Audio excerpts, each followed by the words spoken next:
Somebody look at what happened after Elijah had shown himself before King Ahab after the 3.5 years of drought. Look at the demands that he came with. Look at the demands that he came with. I'm about to show you.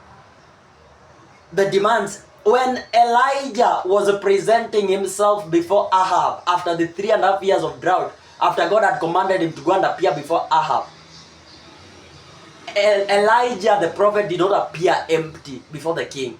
He knew very well that it is in the hands and in the power of the king to abolish, to give a decree that will squash, that will abolish, that will punish Baalism in the land. So he came, and if he was coming to uplift, he was coming to uplift the decree that he had made over the land.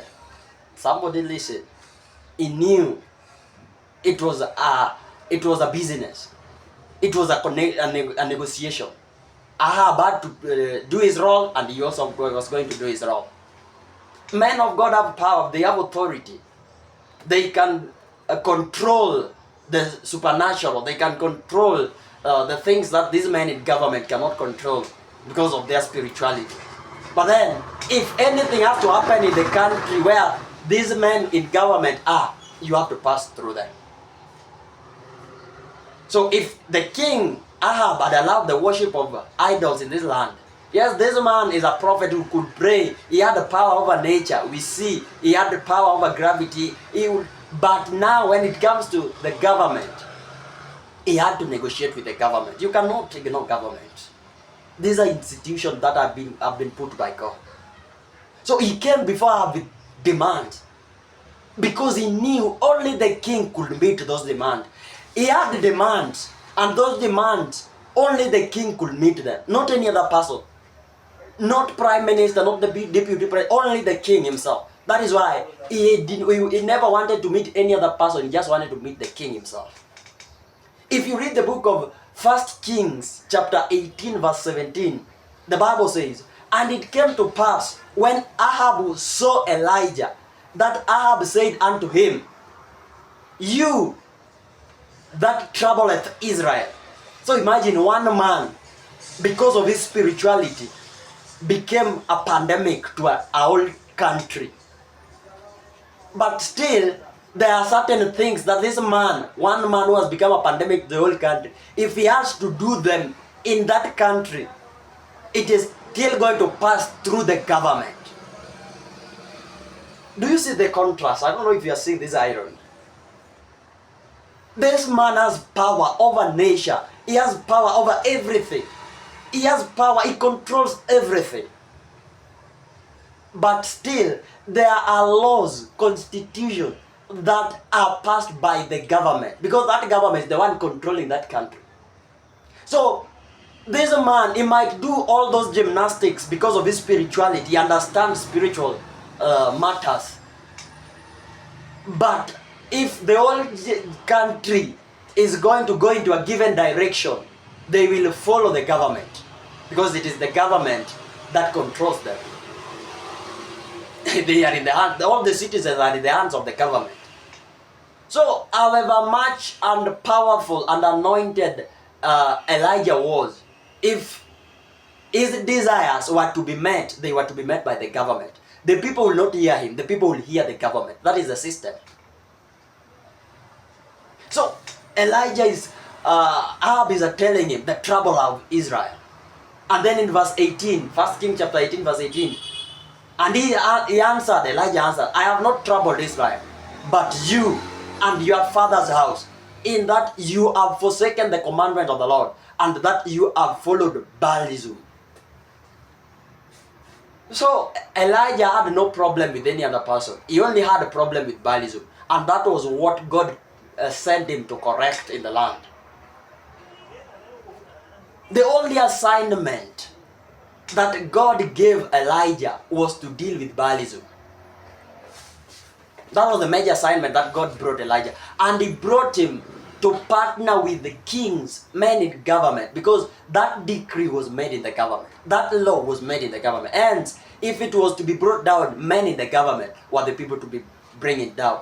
That is why God had to create a problem that only Ahab, in the family of Ahab and in the government of Ahab, that only Elijah could solve. And because of that, they had to meet and have a connection, whether Ahab wanted it or not. But because of his problem that he had, and the only man who could correct him is Elijah, they had to meet, they had to negotiate, they had to be friends, whether they liked it or not.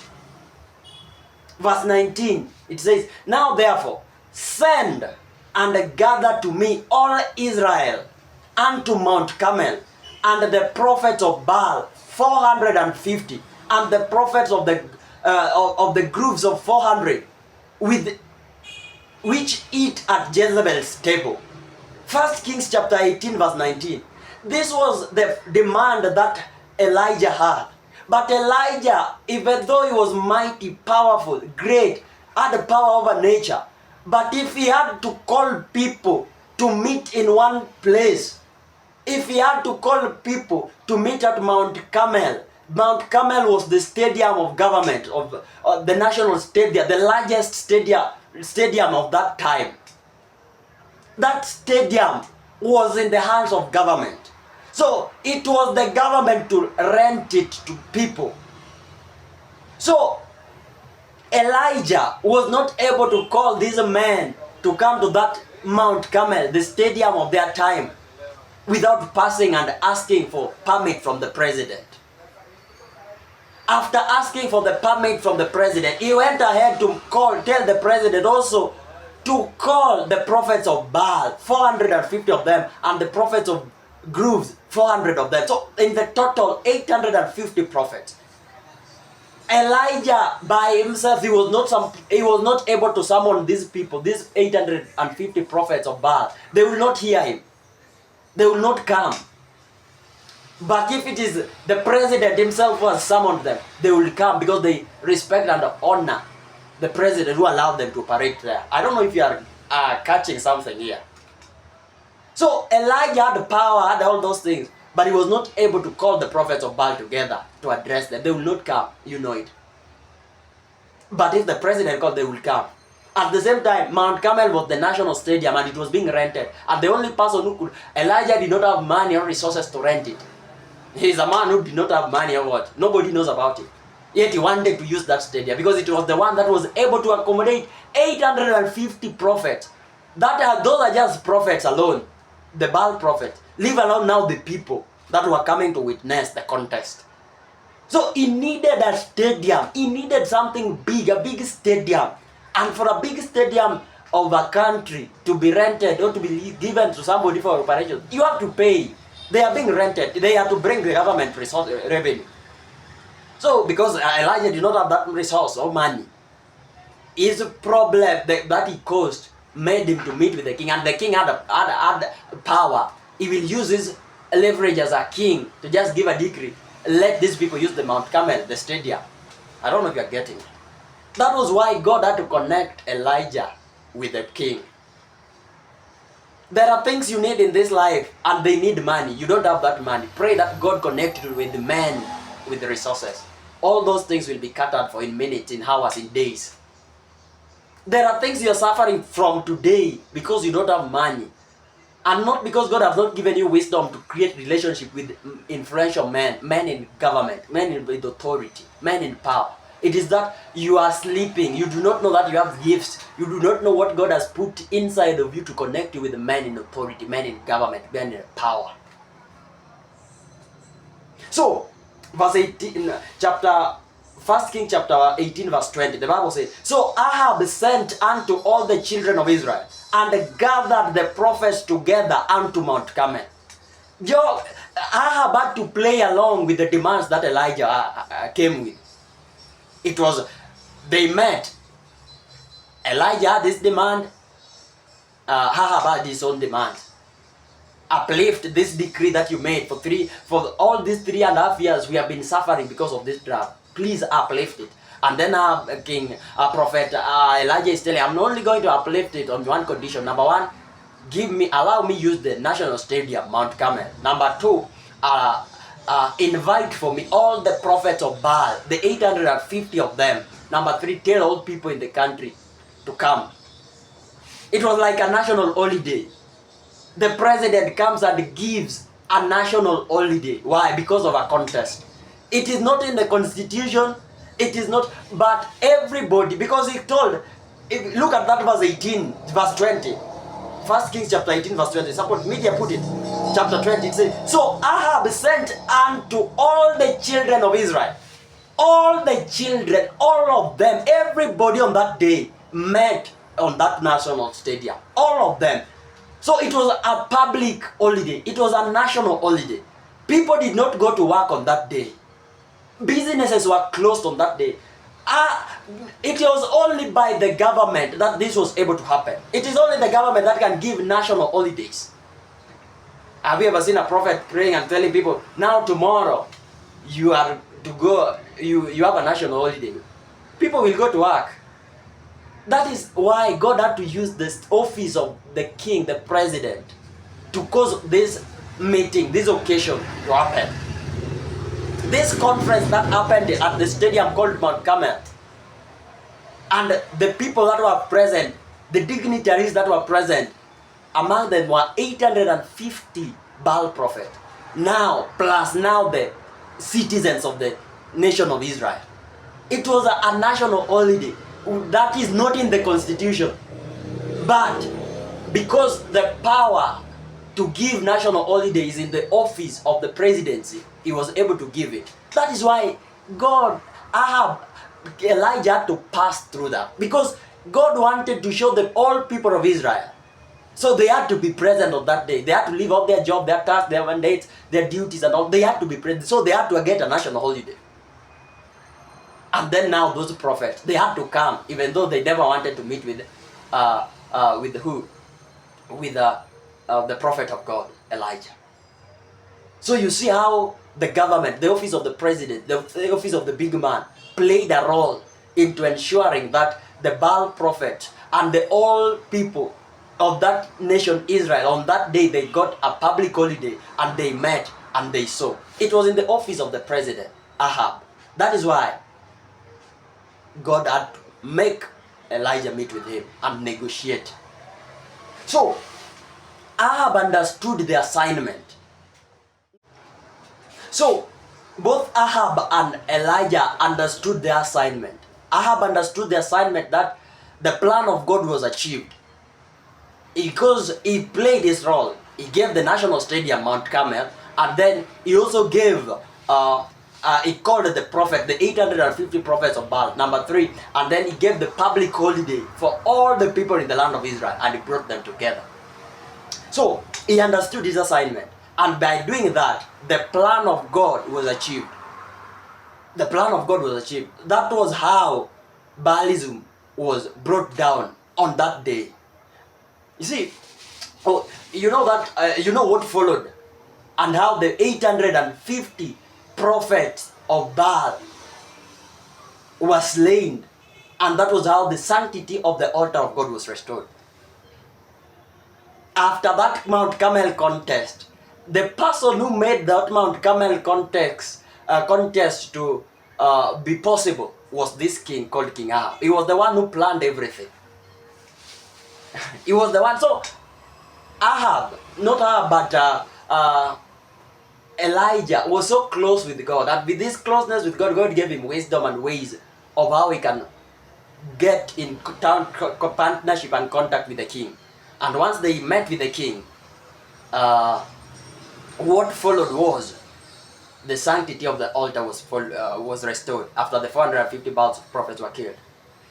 Listen to me, somebody. Listen to me. I'm now finishing, summarizing everything. All these people that God was connecting to kings and men of influence, God was doing so for the sake of his people Israel.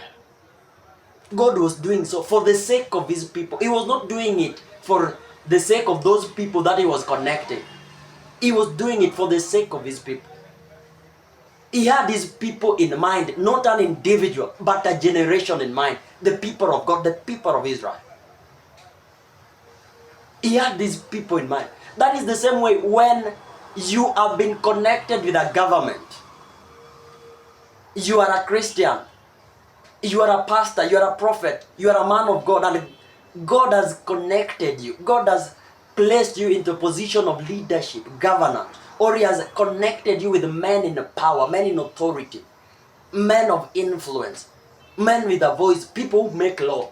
He has connected you for the sake of these people, not for your sake, for the sake of His people.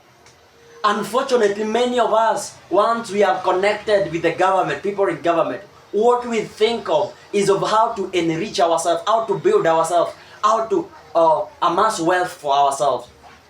So it means we are not always understanding the assignment, the reason as to why God is always connecting us with these people in government. I am telling you for a fact, many men of God, many ministries, many Christians, that God has created ways for them to partner with men in government, people in top-ranking positions in the government, people in power, people with resources. These Christians, those pastors, on the day of judgment, they will have very tough questions to answer. Why? Because God placed them and He connected them with those people for the sake of the church, for the sake of the believers, for the sake of making laws, laws and bills, passing bills that will promote the kingdom and the kingdom of God, the kingdom business, the agenda of God in those territories. But instead of doing that, we have went into bed with the government, we have compromised with the government, and we are only amassing wealth for ourselves. That is, on the day of judgment, it will be very tough for us. It will be very tough for us. Governments have power, they have resources, they have authority. What they say is what is happening. And God knows it because He's a system. So one of the ways through which God helps these people is to connect these people with this government. Connect these people with the people in the government for the sake of His people. But now look at us. We have been connected with the people in government, but we're only looking for how we can enrich ourselves. We will have very tough questions during judgment. So you see, even Jesus Christ Himself, for His arrest, the authority was involved. Before the Pharisees and the Sadducees were arresting Jesus, they had to convince the government before they arrested Him. And the governor himself, by a dream, he washed, after the wife got a dream and all that, he washed his hands and he said he had nothing personal with the death of Jesus. It is his office that released Barabbas, but himself, he had nothing personal against Jesus. For Jesus to be arrested and Barabbas to be released, the government was involved. The Pharisees were not able to take the life of Jesus just like that. Even in our country today, if you kill somebody, you commit murder, the government will be after you. You will be charged with murder and you will go to jail. It was the same way. The Pharisees had problems with Jesus, but they could not do anything except the government gives them an order to arrest and kill him.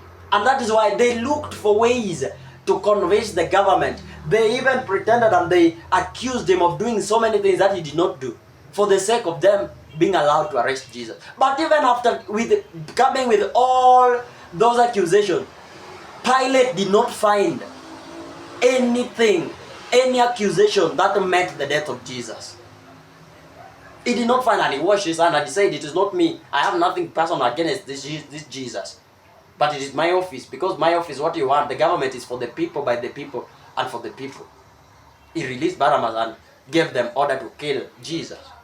But by himself as an individual, no. Himself, he had nothing. So that tells you, I think it brings out clearly the place of your relationship with the men of influence and power, kings, president, and the advantages and sometimes the limitations that it can have. We saw both in the case of King Nebuchadnezzar and Daniel. He was a great friend of Daniel, the king, by then.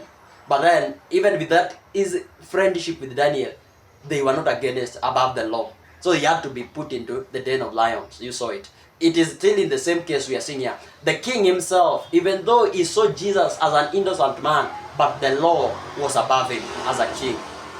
So we are also seeing the limitation that your relationship with the king might also do what? Limit you.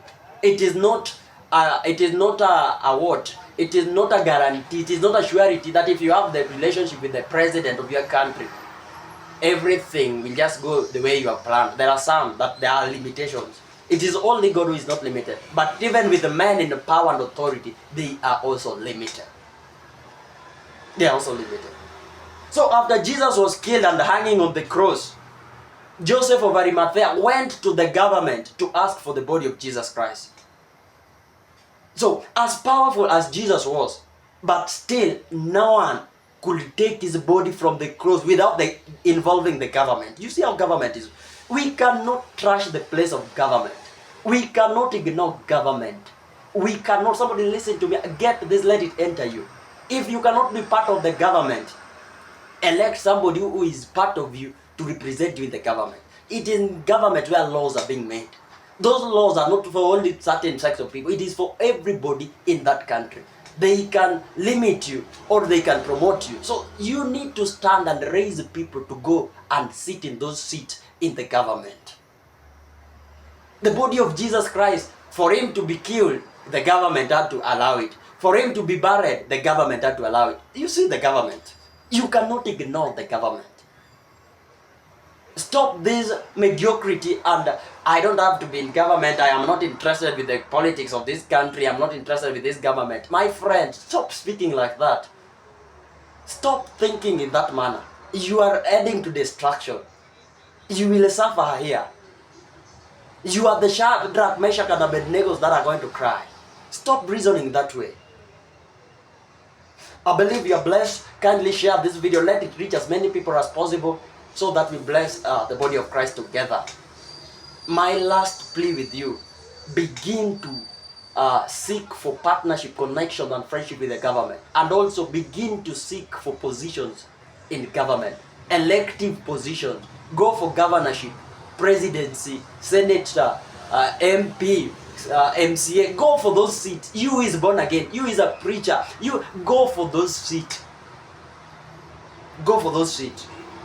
And if you cannot go for those seats, you who has a ministry, because already you have a ministry, if you cannot go for those seats because you have a ministry, your call is to be a preacher. Raise people in the leadership. Raise people. Connect them with the government. Open doors for them. Make them meet men and government. Raise people with leadership mindset. Raise people in church. Come up with programs, teachings, preachings that encourages men, Christians, to go for elective positions. Because not all of us can be preachers. Not all of us also can be government and leaders. But we need men who are born again, they are spirit-filled, to sit in government for the sake of the purposes of God in our country. For the sake of the purposes of God. Men, governments can stand as promoters, or they can stand as hindrances to the purposes and the agenda of God in a territory. God bless you.